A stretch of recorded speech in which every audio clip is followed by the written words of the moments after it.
El concilio que dividió la Iglesia, Trento y los sacramentos. 1545-1563. Artículo de Manuel López, correspondiente al número 258 de la revista En la calle recta. El concilio dio comienzo el 13 de diciembre de 1545. Era un miserable puñado de 25 arzobispos y obispos, y de 6 superiores generales que entraban en la catedral. Habían transcurrido 28 años desde el comienzo del movimiento de reforma. Nada hacía pensar que de aquí saldría una respuesta a la reforma de alcance histórico y universal. En conjunto, el número de participantes del concilio en la primera fase no sobrepasó los 50, 70. Eran casi solo españoles e italianos. Los españoles representaban el partido imperial.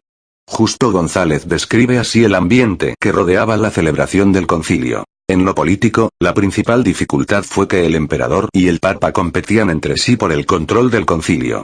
En lo teológico, la dificultad más importante fue la tensión entre quienes pensaban que el concilio debía tratar de atraer al menos a algunos de los protestantes, concediéndoles algo de lo que pedían, y otros que estaban convencidos de que la tarea del concilio debía ser sencillamente condenar el protestantismo y lanzarse a su propia reforma. Como resultado de tales tensiones, el concilio fue interrumpido frecuentemente, y solamente le faltaron 9 días para durar 18 años.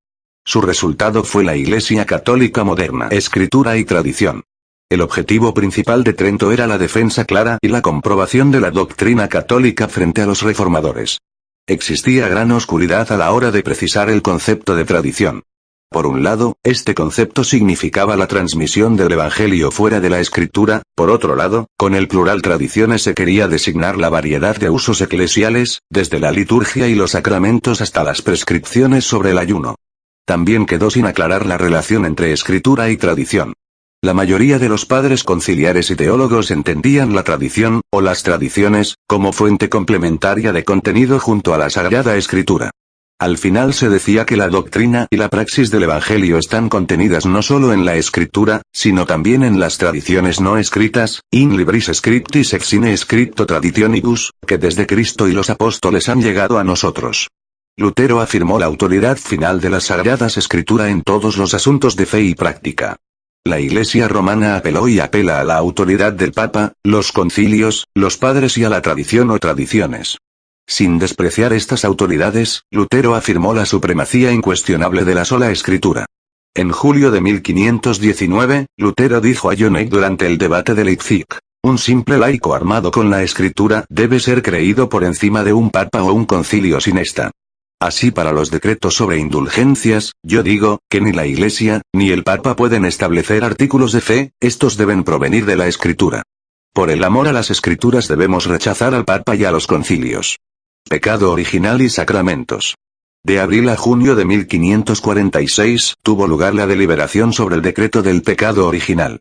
El concilio se basó en las conclusiones de los concilios de Cartago, 428, y Orange, 529. Sobre la base de la teología agustiniana contra pelagianos y semipelagianos, se afirmó el carácter inevitable del pecado original y la necesidad absoluta de la gracia y el bautismo. El primer hombre, Adán, al transgredir el mandamiento de Dios en el paraíso, perdió inmediatamente la santidad y justicia en que había sido constituido, e incurrió por la ofensa de esta prevaricación en la ira y la indignación de Dios y, por tanto, en la muerte con que Dios antes le había amenazado. En respuesta a la posición de Lutero, que afirmaba la total depravación humana y su estado de condenación, el concilio subrayó que el pecado original quedaba borrado con el bautismo. Es el renacimiento de un hombre nuevo, de modo que en ese renacido, no queda nada que merezca la condenación. El sacrificio de la misa. El 17 de septiembre de 1562, se promulga el decreto, que por un lado, pone de relieve que en la misa se ofrece un sacrificio verdadero y propio; por otro, a través del concepto de representación se vincula el sacrificio de la misa con el sacrificio de Cristo en la cruz. Por lo demás, se defiende la práctica litúrgica católica como básicamente legítima. Misas por los santos. Misas privadas en las que solo comulga el sacerdote. Latín en vez de lengua vernácula, etc. La misa es considerada como sacrificio propiciatorio, válido tanto para vivos como para muertos; puede celebrarse en honor de los santos, no porque a ellos se ofrezca el sacrificio, sino que, dando gracias a Dios por las victorias de ellos, implora su patrocinio para que ellos se dignen a interceder por nosotros en el cielo, cuya memoria celebramos en la tierra. El canon de la misa es tenido como puro de todo error, no solo porque consta de las palabras mismas del Señor, de tradiciones de los apóstoles, sino también de piadosas instituciones de santos pontífices, palabras que anticipan y presagian la infalibilidad pontificia.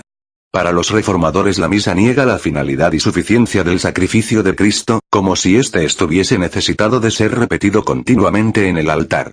Los reformadores rechazaron los términos sacerdote y altar. La comunión es una cena, dijeron los reformadores, no un sacrificio, 1 Corintios 11, 20. Esta es servida sobre la mesa del Señor no en un altar, 1 Corintios 10, 21. Se presentó una vez para siempre por el sacrificio de sí mismo para quitar de en medio el pecado Hebreos 9, 26b. La Eucaristía. El 11 de octubre de 1551, el concilio expidió el decreto sobre la Eucaristía. Por un lado enfatiza la presencia real del cuerpo y la sangre de Cristo, por otro, la legitimidad de la adoración del sacramento del altar también fuera de su consumición. Después de la consagración del pan y del vino, se contiene verdadera, real y sustancialmente nuestro Señor Jesucristo, verdadero Dios y hombre bajo la apariencia de aquellas cosas sensibles. En palabras de don José Grau el creyente queda a merced totalmente del sacerdote, que controla tal maravillosa magia eucarística, necesaria para la salvación. La fe personal no basta, se requieren los sacramentos, y estos solo pueden dispensarlos la Iglesia romana, porque allí donde está la Iglesia, allí está el Espíritu Santo. Roma levanta así un traste espiritual que pretende tener a su disposición todas las gracias del cielo y al mismo Espíritu del Señor. Los 11 cánones redactados en cuanto a esta doctrina, fueron encabezados cada uno con las palabras: si alguno negare, o dijere y terminando con él, sea anatema, van dirigidos inconfundiblemente a condenar los puntos de vista de los reformadores sobre la Eucaristía. La procesión de Corpus Christi recibe ahora en este decreto un carácter claramente antiprotestante, cuando se dice de ella expresamente: y así la verdad triunfaría sobre mentira y herejía, de modo que sus enemigos, a la vista de tal esplendor y gozo de la Iglesia, o bien enmudecen rotos internamente o llenos de vergüenza y arrepentimiento llegan a su conocimiento. Del sacramento de la penitencia. El 25 de noviembre, se expidieron los decretos sobre el sacramento de la penitencia y sobre la extrema unción. El primero insistía especialmente en la necesidad salvífica del sacramento para todos aquellos que, tras el bautismo, hubieran incurrido en pecados graves, y en la necesidad de la confesión de todos los pecados graves posteriores al bautismo. Los fieles católicos quedan obligados por lo tanto a confesarse obligatoriamente al sacerdote. No basta la simple contrición y la fe. El confesor es imprescindible. Si alguno dijere que la confesión sacramental o no fue instituida o no es necesaria para la salvación por derecho divino, sea anatema. Toda la doctrina sobre el sacramento de la penitencia descansa sobre un malentendido. En todos aquellos textos de la Escritura donde, en los originales, se lee arrepentimiento, la Iglesia romana, guiada por traducciones deficientes de la palabra de Dios, leyó penitencia. El capítulo y del decreto sobre dicho sacramento, el concilio aporta textos como Ezequiel 18, 30, Lucas 13, 3 y Hechos 2, 38, en donde lee, equivocadamente, el texto sagrado. En el primer canon sobre los sacramentos, se afirma que son 7 en número: bautismo, confirmación, Eucaristía, penitencia, extrema unción, orden y matrimonio, y que fueron instituidos todos por Jesucristo. Calvino se opuso a estos cánones y escribió: insisten en que Cristo instituyó 7 sacramentos. Solo falta que se lo ordenen. El número 7, referido a los sacramentos, no tiene apoyo en las Escrituras. Se enseña igualmente que los sacramentos son necesarios para la salvación, que contienen la gracia que significan y la confieren ex opere operato. El canon 13 afirma lo siguiente: si alguno dijere que los ritos recibidos y aprobados de la Iglesia Católica que suelen usarse en la solemne administración de los sacramentos, pueden despreciarse o ser omitidos, por el ministro a su arbitrio sin pecado, o mudados en otros por obra de cualquier pastor de las iglesias, sea anatema. Con estas palabras comenta el gran reformador Juan Calvino la situación creada tras el concilio. Desde luego, hubiese sido muy deseable que las disensiones que perturban a la Iglesia hubieran sido arregladas por la autoridad de un concilio piadoso, pero tal como han ido las cosas, ya no queda esperanza para ello. Por consiguiente, ya que las iglesias se hallan desparramadas de manera lamentable y no hay manera humana de reunirlas, lo mejor es que cada cual se apreste a levantar el estandarte que el Hijo de Dios nos ha dejado. No es tiempo de aguardarnos unos a otros. En la medida en que cada uno vea el brillo de la luz de la Escritura, siga en esta misma medida su fulgor. Y por lo que concierne al cuerpo de toda la Iglesia, universal, lo encomendamos al Señor.